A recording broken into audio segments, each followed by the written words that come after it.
মুভির শুরুতে আমরা একজনকে ট্রেনিং প্লেন চালিয়ে আকাশে উঠতে দেখি, কিন্তু কিছুক্ষণের মধ্যেই সেই প্লেনটি ক্র্যাশ হয়ে সমুদ্রে আছড়ে পড়ে, যার ফলে পুরো পৃথিবী জেনে যায় এই প্লেনের পাইলট ইতিমধ্যে মারা গেছে। তবে এই দুর্ঘটনাটি আসলে নিজেকে মৃত সাজানোর একটি নাটক ছিল। এখন কেন লোকটা নিজেকে পটল তোলা নাটক করলো সেটা তোমাদের বলি। এখানে যাকে আমরা প্লেনে দেখেছি সে হলো মুভির প্রধান চরিত্র নাম্বার 1। এখন তোমাদের মনে প্রশ্ন আসতেই পারে, এ আবার কেমন নাম? আসলে এই মুভিতে ঘোস্ট নামের 6 জনের একটি টিম রয়েছে, যাদের প্রধান উদ্দেশ্য হলো পৃথিবী থেকে সব বড় বড় দুর্নীতিবাজ ও মাফিয়াদের শেষ করে দেওয়া। এই গ্রুপে যারা রয়েছে তারা সবাই নিজেদের আসল নাম হাইড করে রাখে, কারণ এটা এই গ্রুপের একটি অন্যতম রুলস, যার ফলে সবাইকে নিউমেরিক নাম্বার অনুসারেই রাখা হয়। তবে মজার ব্যাপার হচ্ছে গ্রুপের সবাই নাম্বার 1 এর মতন পুরো বিশ্বের কাছে ইতিমধ্যে অফিসিয়ালি ডেড। এখন চলো পুরো টিমের মেম্বারদের সাথে তোমাদের পরিচয় করিয়ে দিই। এ হচ্ছে নাম্বার 1, যে কিনা একজন টেক বিলিয়নিয়ার, সেই সাথে সেই ঘোস্ট টিমের লিডার। তাকে বলা যেতে পারে গরিবের রবিনহুড। নিজের সব টাকা সে মানুষের কল্যাণে ব্যয় করে থাকে, তাই সে এই ঘোস্ট টিম বানিয়েছে এমন অন্যায়কারীদেরকে ধ্বংস করে দেওয়ার জন্য যারা গরিবের রক্ত চুষে খায়। এদিকে নাম্বার 2 হলো একজন স্পাই ও ex CIA agent. Frontline fighting কিংবা গান ফায়ারিংয়ে তার জুড়ি মেলা ভার। এছাড়াও তার ডিকশনারিতে ভয় বলে কোনো শব্দ নেই বিধায় তাকে আটকানো কোনো সহজ কাজ না। এদিকে এই ড্যাশিং মাসেলম্যান হলো এই গ্রুপের নাম্বার 3। পেশায় সে একজন হিটম্যান, গুলি করে মাথার খুলি উড়িয়ে দেওয়া তার প্রধান কাজ। নাম্বার 4 হলো একজন স্কাই ওয়াকার। এক বিল্ডিং থেকে আর এক বিল্ডিংয়ে সে অনায়াসেই খালি হাতে টপকে যেতে পারে। যেখানে সাধারণ মানুষের 5 তলা থেকে নিচের দিকে তাকালে আত্মা শুকিয়ে যায়, সেখানে এই নাম্বার 4 উঁচু উঁচু বিল্ডিংয়ে স্পাইডারম্যানের মতো উঠে পড়ে। গ্রুপের নাম্বার 5 এই মেয়েটি একজন ব্রিলিয়ান্ট ডক্টর। মিশনের মধ্যে কেউ আহত হলে তার দায়িত্ব থাকে তাকে ট্রিটমেন্ট করা। আর এই মারাত্মক ড্রাইভারটা হলো তাদের শেষ মেম্বার নাম্বার 6। এই লোকটি গাড়ি চালানোতে পুরোই PhD করা। রাস্তা যতই সরু হোক বা সামনে যতই গাড়ি থাক, মিস্টার 6 ঠিকই তার গাড়িকে আকাশে উড়িয়ে না হয় অন্য কোনোভাবে পার করেই ছাড়বে। এর গাড়ি চালানো দেখে যে কারোরই হার্ট অ্যাটাক হওয়ার চান্স রয়েছে। তো এদের সবার পরিচয় জেনে বুঝতেই পারছো এই ঘোস্ট টিমটি কতটা হাই স্কিল্ড আর দুর্ধর্ষ। পরিচয় পর্ব শেষ, এবার চলো ফিরে যায় মুভির প্রথম মিশনে।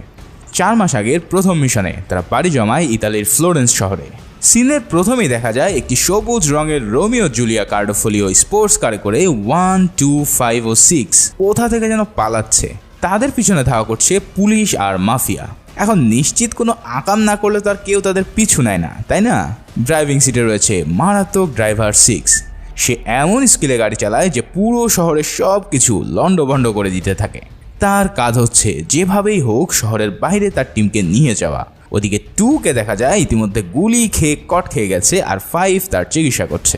গাড়ি চলছে বুলেট গতিতে, কিন্তু 5 এর মধ্যেও স্ট্যাচিং করার ট্রাই করে যাচ্ছে। তবে গুলি খেয়েও 2 এর কিন্তু কোনো তেজ কমে নাই।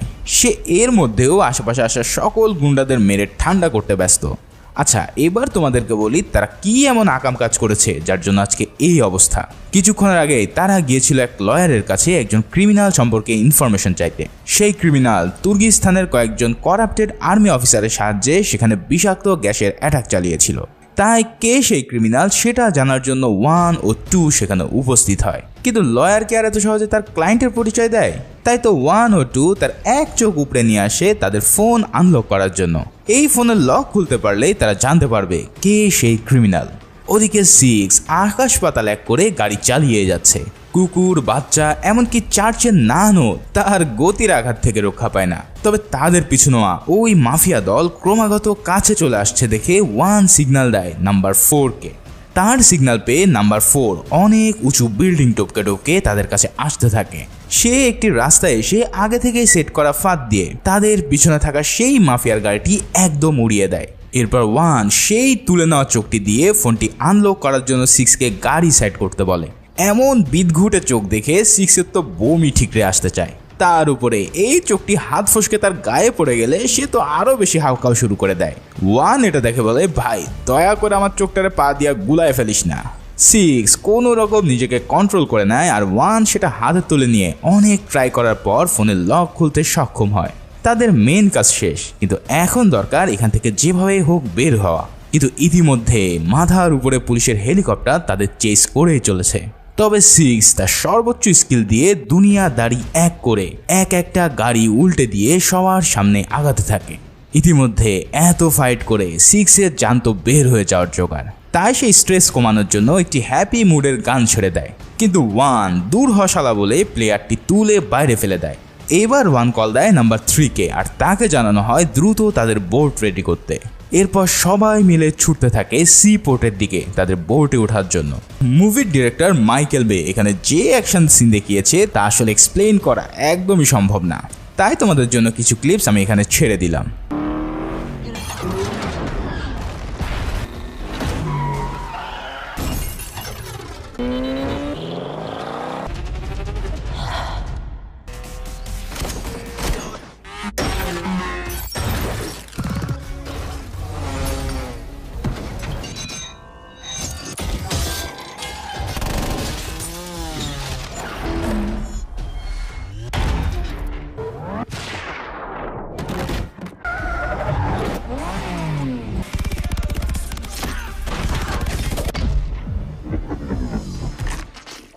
ইতিমধ্যে তারা পোর্টের একদম কাছাকাছি চলে আসে, কিন্তু হুট করেই সিক্স তার গাড়ির কন্ট্রোল হারিয়ে একটি এক্সিভেটরের সাথে অ্যাক্সিডেন্ট করলে বড় একটি রড তার বুকে ঢুকে যায়, আর এর ফলে সিক্স ওই স্থানেই মারা পড়ে। এই দৃশ্য দেখে পুরো টিম একদম হতভম্ব হয়ে পড়ে। এত কাছে এসেও তারা একজন টিম মেম্বারকে হারাবে তা তারা কল্পনাও করতে পারেনি। এরপর তারা সিক্সের ডেড বডি নিয়ে বোটে উঠে পড়ে আর মাঝ সমুদ্রে একটি ব্যাগে মুড়িয়ে সিক্সকে সলিল সমাধি দেয়। সবাই অনেক আপসেট হয়ে পড়ে সিক্সের এই বিয়োগান্তে। আসলে এই টিমে একমাত্র ওয়ান ছাড়া কেউই কারো আসল পরিচয় জানে না। এবার ওয়ান ঠিক করে যে তার সিক্সের জায়গায় নতুন একজনকে লাগবে, যার নাম হবে নাম্বার 7। এরপরের সিনে আমরা একজন ইউএস মেরিন স্নাইপারকে দেখতে পাই, যে কিনা আত্মহত্যা করার জন্য রেডি হচ্ছে। কারণ যখন সে আফগানিস্তানে ছিল তখন স্নাইপার হিসেবে সে পুরো টিমকে কাভার দিত। একদিন সে দেখতে পায় একটি ইউনাইটেড নেশনের ভ্যান তাদের বেজের দিকে আগিয়ে আসছে, কিন্তু উপর থেকে এই ইউএন লেখাটি উল্টা দেখে সে বুঝতে পারে এটা হয়তো কোনো মিলিটেন্টের গাড়ি। এই কথা সে তার বেজকে ইনফর্ম করলেও বেজের আর্মিরা তেমন কোনো গুরুত্ব দেয় না, আর এটাই তাদের জন্য কাল হয়ে দাঁড়ায়। কারণ সেই ভ্যানে ছিল কিছু আত্মঘাতী বোমা হামলাকারী, যারা আমেরিকান বেজের সামনে এসে বিশাল বিস্ফোরণ ঘটিয়ে কেড়ে নেয় 70 জন সোলজারের প্রাণ। গাড়িটা হামলা করতে পারে সেটা জানার পরেও সে শট নেয়নি বলে এই স্নাইপার অপরাধ বোধে ভুগতে থাকে আর আত্মহত্যার সিদ্ধান্ত নেয়। কিন্তু ঠিক সেই সময় নাম্বার 1 সেখানে উপস্থিত হয় আর তাকে বলে, তুমি মরলে পৃথিবীর কারো কিছু আসে যাবে না, তাই আমার সাথে বেঁচে থেকে অন্তত কিছু মানুষের উপকার করে যাও।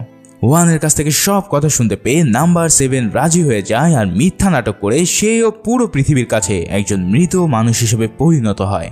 এরপর 7কে নিয়ে তাদের ডেরায় নিয়ে আসে নেক্সট মিশন সম্পর্কে জানানোর জন্য। এখানে আমরা জানতে পারি ওয়ান ছোটবেলা থেকেই একজন জিনিয়াস বাচ্চা ছিল।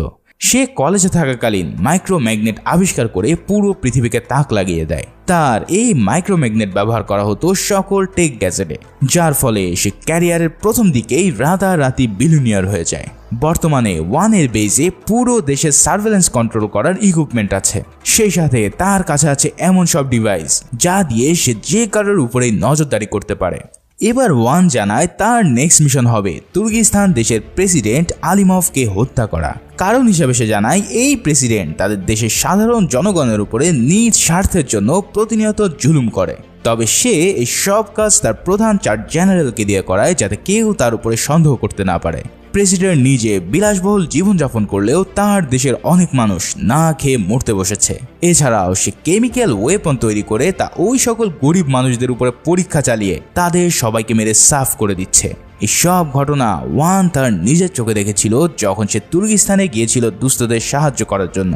সেই থেকে ওয়ান সিদ্ধান্ত নেয় একে যে করেই হোক সে শেষ করেই ছাড়বে, কেননা আইন আদালত বা বহির্বিশ্ব তার কিছুই ছিঁড়তে পারবে না।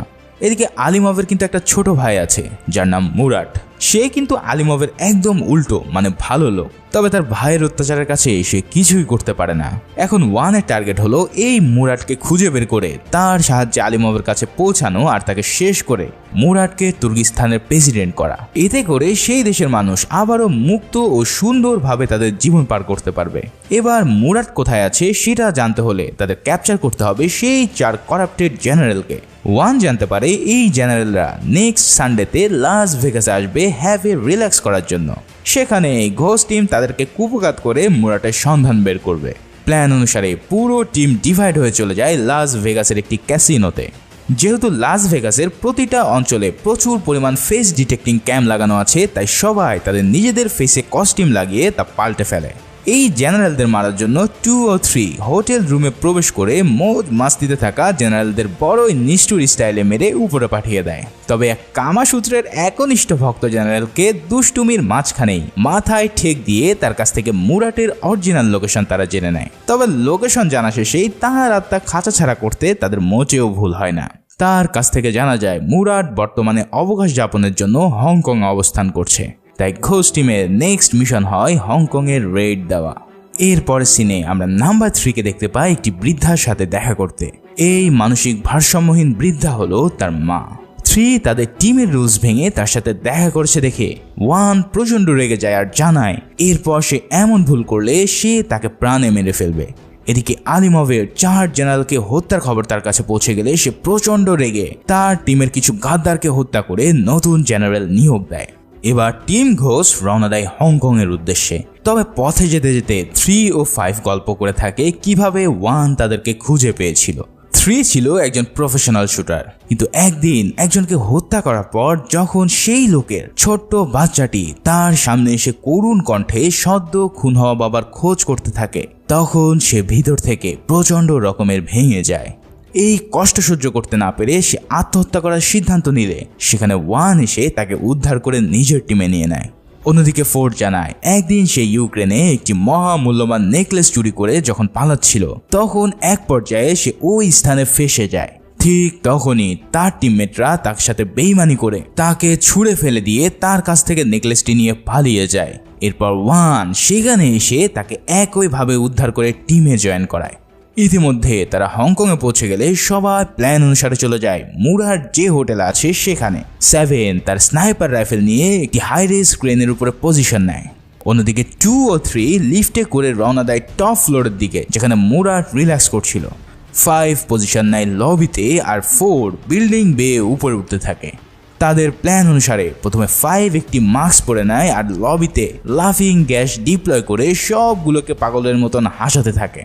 সেই সুযোগে 2 ও 3 উপরে ওঠা শুরু করলেও এক গার্ড এক ফাঁকে পুলিশকে কল দিয়ে দিলে তারা বেশ ঝামেলায় পড়ে যায়। তাদের হাতে সময় আছে মাত্র 15 মিনিট, আর এই সময়ের মধ্যেই তাদেরকে এখান থেকে মুরাটকে নিয়ে পালাতে হবে। 1 এর অর্ডার পাওয়া মাত্রই শুরু হয় এক তুমুল ফাইটিং। 2 আর 3 হোটেলে ঢুকে তাদের গান দিয়ে একের পর এক লোক মেরে সামনের দিকে আগাতে থাকে। অন্যদিকে 7 তার সাইলেন্সার লাগানো স্নাইপার দিয়ে উপর থেকেই কাভার দেয় 2 ও 3-কে। এদিকে 4 দেওয়াল বেয়ে একদম মুরাটের রুমের কাছে পৌঁছে গেলে সেখানকার গার্ডদের সে মুখোমুখি হয়ে পড়ে। তাই সে বুদ্ধি করে সেখানে থাকা সুইমিং পুলে পানির মধ্যে নিজেকে লুকিয়ে ফেলে, কিন্তু অনেকক্ষণ হয়ে যাওয়ার কারণে তার দম প্রায় বন্ধ হয়ে যাওয়ার মতন অবস্থা হলে 7 সেই সুইমিং পুলে শট নিয়ে একটি ফুটো করে দেয়, আর সেই ফুটো দিয়ে 4 কোনো মতো নিঃশ্বাস নিয়ে সে যাত্রায় বেঁচে ফেরে। এদিকে 2 আর 3 ভিতরে লড়েই যাচ্ছে এনিমিদের সাথে, কিন্তু সমস্যা হলো তারা যে পরিমাণের গার্ড থাকবে ভেবেছিল তার চেয়ে অনেক বেশি গার্ড থাকার কারণে পুরো প্ল্যান মারাত্মক কঠিন হয়ে পড়ে। এরপর 4 এক সুযোগে সুইমিং পুল থেকে উঠে মুরাটকে ক্যাপচার করে নিতে সক্ষম হয় আর তাকে হোস্টেস বানিয়ে নিচে নামানো শুরু করে। এদিকে এত গার্ডের সাথে মাত্র 2 জন পেরে উঠবে না দেখে 7 এক ভয়ঙ্কর প্ল্যান করে বসে। সে এবার ওই কাচের তৈরি সুইমিং পুলটি স্নাইপিং করে ফাটিয়ে দেয়, ফলে প্রচণ্ড পানির তোড়ে পুরো হোটেলের কয়েকটি ফ্লোর ভেসে যায় আর সব গুন্ডারা সেই পানির তোড়ে হোটেল থেকে নিচে পড়া শুরু করে। নাম্বার 2 আর 3 সেই সময় কোনো রকম একটি সিলিং ধরে সে যাত্রায় বেঁচে ফেরে। ওদিকে নাম্বার 4 মুরাটকে 2 আর 3-র কাছে হস্তান্তর করে দিলেও সে উপরে ফেসে যায় মুরাটের লোকজনের হাতে। সবাই মিলে মুরাটকে গাড়িতে উঠিয়ে তারা যখন 4-এর জন্য অপেক্ষা করতে থাকে তখন 4 জানায় সে এমনভাবে আটকা পড়েছে যে আর মনে হয় না সেখান থেকে বের হতে পারবে। তখন 1 সবাইকে নির্দেশ দেয় তাকে ছাড়াই রওনা দিতে, কিন্তু এই কথা শুনে 7 প্রচণ্ড ক্ষেপে যায় তার উপর, কারণ সে জানে টিমমেটকে বিপদে ফেলে কাপুরুষের মতন কখনোই চলে যাওয়া যায় না। তাই সে সিদ্ধান্ত নেয় যেভাবেই হোক তাকে উদ্ধার করে তবেই সাথে নিয়ে ফিরবে।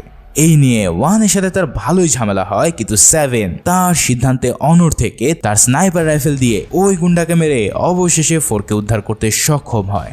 এরপর সবাই মিলে মুরাদকে তাদের বেজে নিয়ে আসলে 7 বলে, এখানে আমরা সবাই একটি পরিবারের সদস্য, তাই আজ থেকে কেউ কাউকে ছেড়ে যে কোনো সিচুয়েশনে আমরা পালাবো না। সে টিমের রুলস ভঙ্গ করে নিজের আসল নাম সবাইকে জানিয়ে দেয়। তার আসল নাম ব্লেন। এবার 7-এর দেখা দেখি সবাই তাদের নিজেদের আসল নাম জানানো শুরু করে দেয়। নাম্বার 2 হলো ক্যামিলি, নাম্বার 3 জ্যাভিয়ার, স্কাই ওয়াকার 4-এর আসল নাম হলো বিলি, আর নাম্বার 5 অ্যামিলা। সবাই নিজেদের নাম বললেও ওয়ান কিন্তু তার নাম তখনও জানায় না। তারপরেও এরই মধ্যে দিয়ে তাদের সবার মধ্যে অনেক ভালো একটি বন্ডিং তৈরি হয়ে যায়, আর তারা প্রাণ দিয়ে নিজেদের ফাইনাল মিশনে নেমে পড়ে। তাদের প্ল্যান ছিল মুরাটের কাছ থেকে আলিমভের লোকেশন জানা, এরপর আলিমভকে শেষ করে মুরাটকে দেশের প্রধান বানানো। এখন আলিমভ এত আকাম করলেও সে তাদের ন্যাশনাল টেলিভিশনে নিয়মিত আবেগঘন ভাষণ দিয়ে সবাইকে ঠান্ডা করে রাখে। তাই এই টিমের কাজ হলো প্রথমে এই ন্যাশনাল টেলিভিশনের টেলিকাস্ট হ্যাক করা, আর তারপর সেখানে আলিমভের ভাষণের সময় মুরাটের লাইভ ভাষণ প্রচার করা। এতে করে মুরাট পুরো দেশকে আলিমভের আসল চেহারা ফাঁস করে দিলে পুরো দেশের জনগণ বুঝতে পারবে তাদের এই প্রেসিডেন্ট কি মারাত্মক রকমের ভয়ানক। তাই প্ল্যান অনুসারে বিলি চলে যায় টিভি টাওয়ারের উপর, আর সেখানে একটি ডিভাইস সেট করে ট্রান্সমিট হ্যাক করার জন্য। অন্যদিকে ওয়ান ও ব্লেন স্যুট বুট পরে পৌঁছে যায় টেলিকাস্ট রুমে, আর এই টিভি ডিরেক্টরকে ভুজুং ভাজুং বুঝিয়ে তাদের সিস্টেমে নিজেদের ভাইরাস ইনস্টল করে দেয়। এদিকে জাভিয়ার ও ক্যামিলা চলে যায় আলিমভের প্রতিটা স্ট্যাচুর নিচে, আর সেখানে গিয়ে বোম সেট করে দেয় সেসব ধ্বংস করার জন্য। সব কাজ শেষ হলে ওয়ান সবাইকে সিগন্যাল দেয় তাদের মেইন মিশন শুরু করতে। ঠিক দুপুরে যখন প্রেসিডেন্ট আলিমভ তার জাতির উদ্দেশ্যে ভাষণ শুরু করে দেয়, তার ঠিক 1 মিনিটের মাথায় ওয়ান সেটা হ্যাক করে মুরাটের লাইভ টেলিকাস্ট শুরু করে দেয়। পুরো দেশের মানুষকে তখন মুরাট জানায় কিভাবে তার ভাই এতদিন ধরে তিলে তিলে সবাইকে খতম করে আসছে। সকল পাপ উন্মোচন হয়ে পড়লে সারা দেশের মানুষের মধ্যে শুরু হয় আলিমভের অন্যায়ের বিরুদ্ধে লড়াই। ঠিক সে সময় আগে থেকে সেট করে রাখা বোমের আঘাতে একের পর এক আলিমভের সব মূর্তিগুলো উড়ে যেতে থাকে, আর এই দৃশ্য দেখে দেশের সব মানুষ উল্লাসে ফেটে পড়ে। সাধারণ জনগণ রাস্তায় বেরিয়ে আসে আলিমভকে ক্ষমতা থেকে নামিয়ে নেওয়ার জন্য। ওদিকে প্রেসিডেন্ট এই কাহিনী দেখে বুঝে যায় যে এরাই হলো সেই গ্রুপ যারা তার 4 জেনারেলকে মেরে তাকেও মারতে এসেছে। সাধারণ জনগণের প্রোটেস্ট দেখে সে বুঝে নেয় যে এক্ষুনি তাকে সেফ হাউসের দিকে যেতে হবে। তার সেফ হাউসটি ছিল একটি বিলাসবহুল প্রমোত্তরী। তাই গাড়ি বহর নিয়ে আলিমভ দ্রুত সেই স্থান ত্যাগ করে আগাতে থাকে সেই ইয়টের দিকে। প্রেসিডেন্ট যাওয়ার পথে সেনাবাহিনীকে অর্ডার দেয় মানুষের উপর বিষাক্ত সারিন গ্যাস নিক্ষেপ করে তাদেরকে খতম করতে। কিন্তু হুট করেই সেই জেনারেলদের রুমে মুরাট উপস্থিত হয়, আর সে সবাইকে জানায় আমার ভাই পুরো দেশকে চুষে খেয়েছে, তাই এখনো সময় আছে, তোমরা এই মনস্টারের কথায় কান না দিয়ে দেশের জন্য কিছু করো। এদিকে পরিস্থিতি সামাল দেওয়ার জন্য সেই ইয়টে আগে থেকে উপস্থিত ছিল নাম্বার 2। ওয়ান জানতো প্রেসিডেন্ট পালাবার জন্য এই ইয়টেই আসবে, তাই সে বিলিকে দিয়ে আগে থেকে একটি ম্যাগনেটিক ডিভাইস সেট করে দেয় ওই বোটের নিচে। এই ডিভাইসের কাজ হবে পুরো বোটে ম্যাগনেট অ্যাক্টিভ করা, আর ম্যাগনেট অ্যাক্টিভ হলে কি হবে সেটা একটু পরেই দেখতে পারবে। যাই হোক, এদিকে প্রেসিডেন্ট যাওয়ার রাস্তায় সাধারণ মানুষ তার উপর হামলা শুরু করে দেয়, কিন্তু তার নির্দেশে সেখানে ফাইটার প্লেন এসে সকল সাধারণ মানুষের উপরে নির্বিচারে গুলি করে তাদের হত্যা শুরু করে। ফাইনালি যখন আলিমভ বোটে এসে পৌঁছায় তখন সে নাবিকদের দ্রুত বোট ছেড়ে দেওয়ার জন্য চেঁচামেচি শুরু করে দেয়, কিন্তু তার আগেই পুরো টিম এসে সেই ইয়টের কন্ট্রোল নিয়ে শুরু করে মারাত্মক এক লড়াই। 1 ও 7 এক স্পিড বোর্ডে হাজির হয় সেই ইয়টে, আর বাকি সবার সাথে যোগ দেয় এক মহাযুদ্ধে। একের পর এক প্রেসিডেন্টের লোক আর আর্মি তাদের উপর আক্রমণ শুরু করলে তারাও মারাত্মক ফাইট ব্যাক করে আগাতে থাকে প্রেসিডেন্টের রুমের দিকে। তখন ওয়ান তার ফোনের রিমোট কন্ট্রোল দিয়ে সেই ম্যাগনেটিক ডিভাইসটা অ্যাক্টিভ করতে যায়, কিন্তু ভাগ্য খারাপ হওয়ায় তার ফোনটি হাত থেকে পড়ে গিয়ে বন্ধ হয়ে গেলে সে এই ডিভাইসটি অ্যাক্টিভ করতে ব্যর্থ হয়। কিন্তু তারপরেও সে চেষ্টা চালিয়ে যেতে থাকে, আর এক পর্যায়ে ফোনটি অন করে যেই না ডিভাইসটি অ্যাক্টিভ করে তখন দেখা যায় এক কঠিন তাণ্ডব লীলা। বোর্ডে থাকা সবাই মুহূর্তের মধ্যেই চম্বুক হয়ে যায় আর ছিটকে গিয়ে আটকে পড়ে বোর্ডের স্টিলের দেওয়ালে। যেহেতু গার্ডদের বডিতে লোহার ভেস্ট ছিল তাই সেগুলো ম্যাগনেটের কারণে অ্যাক্টিভ হয়ে গিয়ে সবাই হুড়মুড় করে আঠার মতন দেওয়ালে সাপটে থাকে। তবে তাদের টিমের কারোর কিন্তু এই ম্যাগনেটে কিছুই হয় না, কেননা তারা তাদের গান, ভেস্ট সবকিছুই আগে থেকেই ফাইবার প্লাস্টিক দিয়ে বানিয়ে নিয়ে এসেছিল। আর এই সব তৈরি করেছিল এই টিমের বিজ্ঞানী নাম্বার ওয়ান। একবার ম্যাগনেট অন করে আবার অফ করে দেয়। এতে করে পুরো জাহাজে যারা উপস্থিত ছিল তারা জাহাজের জিনিসপত্রের আঘাত খেয়ে কুপোকাত হওয়া শুরু করে। মুভির এই পর্যায়ে যে ফাইটিং সিনগুলো রয়েছে সেগুলো এক কথায় মারাত্মক, অসাধারণ। এভাবেই তুমুল এক লড়াই করে তারা প্রায় প্রেসিডেন্টকে ধরেই ফেলেছিল, কিন্তু ততক্ষণে 4K কয়েকজন গার্ড মিলে ব্যাপক পিটাতে থাকে। এই সুযোগে আলিমভ একটি লাইফ বোটে উঠে পড়ে আর সেখান থেকে পালিয়ে যেতে সক্ষম হয়। ওয়ান চাইলেই তাকে তখনই ধরতে পারত, কিন্তু সে এবার সিদ্ধান্ত নেয় প্রেসিডেন্টকে না ধরে বিলকে বাঁচানোর, কারণ তার কাছে প্রতিটা টিমমেটই এখন তার নিজ পরিবার। এই কারণে সে প্রেসিডেন্টকে ছেড়ে দিয়ে বিলিকে উদ্ধার করে নেয়। এর বেশ কিছুক্ষণ পর সমুদ্রের মাঝখানে আমরা একটি হেলিকপ্টারকে দেখতে পাই, যেটা প্রেসিডেন্টকে উদ্ধার করার জন্য এসেছিল। সেই হেলিকপ্টারে প্রেসিডেন্ট আলিমভ উঠেই দেখতে পায় আগে থেকেই এখানে তার জন্য অপেক্ষা করছে টিম ঘোস্ট। আসলে এই হেলিকপ্টার মুরাড নিয়ে এসে প্রথমে পুরো টিমকে রেস্কিউ করে আর পরে টেকনিক্যালি প্রেসিডেন্টকেও ক্যাপচার করে নেয়। এখন ওয়ান চাইলে তাকে এখানে চুপ করে দিতে পারে, কিন্তু না, সে বলে এত সম্মানের সহিত আমি তোকে মেরে ফেলবো না, আমি তোকে এমন জায়গায় নিয়ে যাব যেখানে হাজার হাজার মানুষ অপেক্ষা করছে তোর বডির জন্য। এই বলে সে প্রেসিডেন্টকে নিয়ে যায় সেই অঞ্চলে যেখানে আলিমভ তার এক্সপেরিমেন্ট চালিয়ে সবাইকে তছনছ করে দিয়েছিল। এরপর সেই স্থানে গিয়ে হেলিকপ্টার থেকে প্রেসিডেন্টকে ফেলে দিলে হাজার হাজার মজলুম জনতা এসে আলিমভকে ছিন্ন ভিন্ন করে তাদের প্রতিশোধ নেয়। আর এরই মধ্যে দিয়ে শেষ হয় ঘোস্ট টিমের এক ভয়ঙ্কর মিশন। মুভির একদম শেষে দেখা যায় সবাই তাদের রুলস ভেঙে নিজেদের পরিবারের সাথে দেখা করছে, আর এরপর আবারও এক হয়ে নতুন কোনো মিশনের উদ্দেশ্যে রওনা হয়েছে।